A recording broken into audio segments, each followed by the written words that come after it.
Worfe, říkali rukojmí při výslechu něco o nějaké maskované lodi?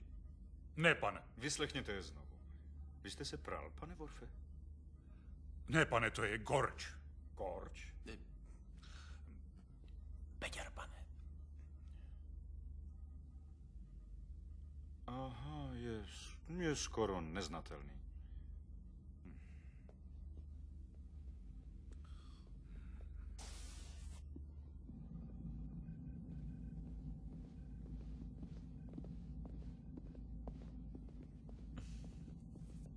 Jemná jako androidův zadeček. Co prosím, pane? Admirál se ptá, proč jsme ještě neodletěli. Nikam neletíme. Paluba 5.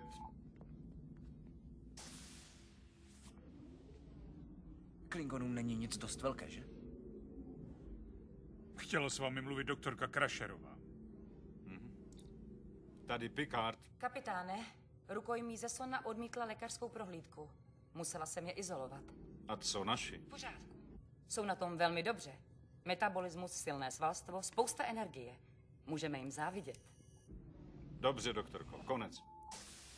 Worfe, nepropouštějte důstojníky ze Sona. Chci mluvit s Ruaf. Rozkaz. Komandére, můžu?